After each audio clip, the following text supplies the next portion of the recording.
사랑합니다. 오늘부터 저희는 며칠간 잠언의 말씀을 함께 나누게 됩니다. 특별히 오늘 말씀은 하나님 안에서 이 신앙을 갖고 있는 우리 그리스도인들, 하나님의 백성들이 어떻게 하면 세상이 주는 승리의 방법이 아닌 하나님께서 허락하신 그 승리의 방법, 승리할 수 있는 삶을 살아갈 수 있는지, 경험할 수 있는지에 대해서 우리에게 몇 가지의 권면을 주고 있습니다. 먼저 15절을 보시면 제가 다시 한번 읽습니다. 정의를 행하는 것이 의인에게는 즐거움이요 죄인에게는 패망이니라. 이 말씀은 우리의 인생에 대한 세상과는 다른 하나님의 가르침을 우리에게 알려주고 있습니다. 세상에서는 우리가 적당히 죄도 짓고 눈 감아질 수 있는 작은 실수라도 넘어갈 수 있는 그런 것들을 허용하고는 합니다. 그래야 성공할 수 있고 승리할 수 있는 지름길을 살아갈 수 있다라고 말하죠. 하지만 오늘 말씀은 그와 반대로 하나님께서 우리에게 권면해 주십니다. 하나님의 사람은 정의를 행해야 합니다. 그래야 그 안에서 하나님이 주시는 즐거움을 누릴 수 있다, 가질 수 있다 이야기를 하죠. 하지만 죄인의 길을 선택하면 결국 망하게 된다라는 거죠. 왜 그럴까요? 보이지 않지만 지금 이 순간에도 이 세상을 다스리시고 붙드시고 주관하시는 분은 오직 하나님 한 분이시기 때문입니다. 그래서 지금 잠깐은 참 세상이 악이 승리하는 것 같고 정의가 패배하는 것 같아 보여도 결국에는 하나님께서 허락하신 그 공의와 정의가 바로 하나님이 승리의 주인이 되시는 줄 믿습니다. 마땅히 우리는 하나님 안에서 살아간다면 그 공의와 정의를 따라 하나님을 따라 우리는 선택하며 살아가야 한다는 것이죠. 이와 반대되는 삶의 모습이 오늘 말씀 16절에 나옵니다. 16절 다시 한번 읽습니다. 명철의 길을 떠난 사람은 사망의 회중에 거하리라. 잠언 9장 10절 말씀 잘 알고 계시죠? 여호와를 경외하는 것이 지혜의 근본이요 거룩하신 자를 아는 것이 곧 명철이다 라고 말씀을 합니다. 그래서 명철의 길을 오늘 말씀에서 떠났다 하는 것은 결국 거룩하시니 하나님을 떠났다라는 말씀입니다. 이 명철을 결국 우리의 삶에 적용하면은 두 가지 길밖에 없습니다. 이 세상에는 또 하나는 명철의 길이고 다른 하나는 명철의 길을 즉 하나님을 떠난 삶밖에 없다. 이 두 갈래의 길밖에 우리에게는 존재하지 않는다라는 것이죠. 결국 우리가 어떠한 길을 선택하든 명철의 길을 선택하든 명철의 길을 선택하지 않고 그 길을 떠나든 그 결과는 그 책임은 우리가 짊어져야 한다는 것입니다. 이에 대한 예로 17절 말씀에 이렇게 말합니다. 10절을 제가 읽겠습니다.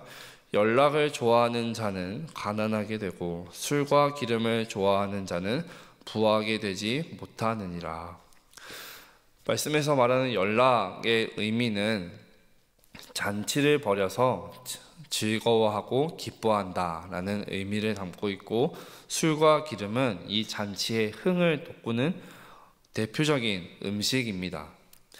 잔치를 열 상황과 여유가 있고 여력이 생겨서 사람들을 초대하는 것은 기쁜 일입니다. 즐거운 일이죠. 하지만 그것은 가끔 해야지 매일 늘 일상 속에서 달고 살아간다면 굉장히 삶은 피곤하게 되고 그의 인생은 결국 무너지게 된다라는 것입니다. 그래서 우리가 바로 지혜로운 사람, 하나님께서 허락하신 이 승리를 붙잡기 원한다면 꼭 지켜야 할 것이 있습니다. 오늘 말씀의 제목과 같은데 21절 보시면 공의와 정의를 따라 구하는 자, 이 공의와 정의를 따라 행해야 한다라는 것이죠. 이 공의와 정의를 구하는 자에게는 하나님께서 무엇을 주시냐? 생명과 공의와 영광을 허락하신다 말씀하시죠. 사실 공의와 정의, 이 인자를 따라서 구하는 자는 서두에서 말씀드렸듯이 우리가 이 세상을 살아가는 데 있어서 이 세상살이가 어려워집니다. 이대로 살아가는 것은 내가 피해를 보는 것 같고 손해보는 것만 같습니다. 의로운 삶을 살아가려고 하면은 주위에서 손가락질하고 너만 잘났냐 라는 말을 듣기 쉽고, 또한 자비롭고 친절한 삶을 살면은 우리는 바보가 되기 쉽습니다. 이 세상이 지금 그렇게 돌아가고 있습니다.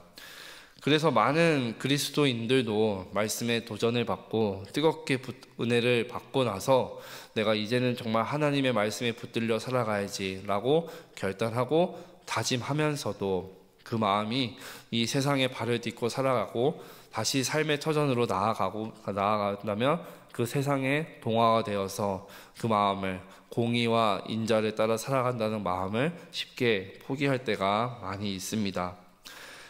그러나 오늘 말씀에서 공의와 이 인자를 구하는 자는 방금 말씀드렸듯이 하나님께서 귀한 것을 주시죠. 생명과 공의와 영광을 주신다. 어느 곳에서나 공의와 인자를 구하는 자는 처음에는 손해를 보는 것 같습니다. 마음이 아플 때가 오고 피해를 입는 것 같습니다. 하지만 세월이 지나면 사람들은 아주 잠깐의 눈가림을 하는 사람과 어떠한 상황과 환경 가운데 있어라도 꿋꿋하게 그 자리를 묵묵하게 지켜가는 이 두 사람을 분별하게 됩니다. 그래서 어느 조직에서나 세월이 흐르고 많은 사람들이 진국이라고 부르는 자들이 있습니다. 이러한 사람은 작은 이익에 흔들리지 않습니다. 묵묵하게 자신의 자리를 지키며 나아갑니다. 이것은 마치 인생 농사를 짓는 것과 같죠. 농사를 지으면 처음에 씨를 뿌린다고 열매가 바로 맺혀지지 않습니다. 비도 맞고 바람도 맞고 또 땅속 깊숙이 묵묵하게 자리도 잡아야 되고 뿌리도 잡아야 됩니다. 긴 시간 인내하며 기다려야 하고 그제서야 그 인내 시간을 다 견뎌놔야 귀한 열매를 맺을 수 있는 것을 우리는 볼 수가 있습니다.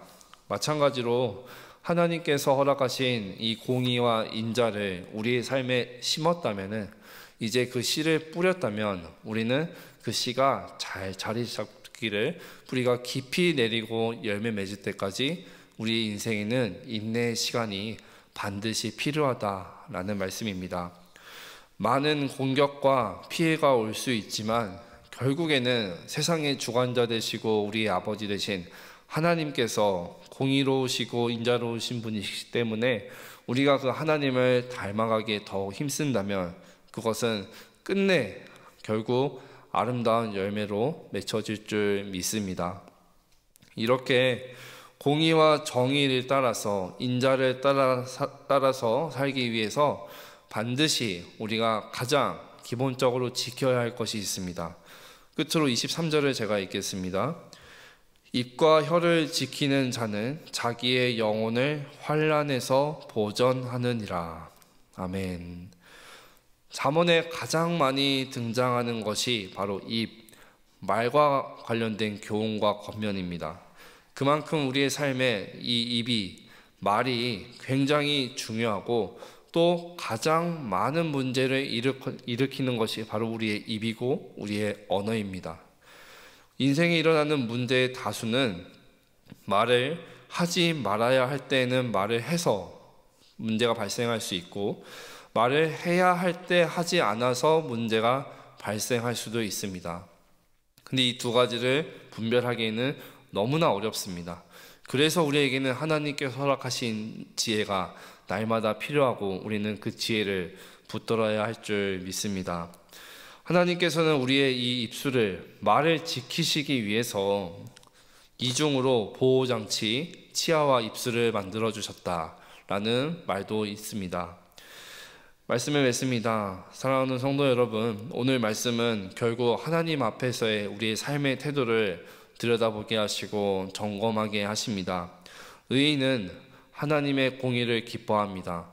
손해를 보는 것 같고 피해를 입는 것 같다 하더라도, 아픔이 오더라도 하나님의 공의가, 하나님께서 나와 함께 하시는 것이 가장 큰 기쁨이 됩니다. 하지만 악인은, 그 명찰을 떠난 사람은 하나님 앞에서 그저 두려워할 뿐입니다.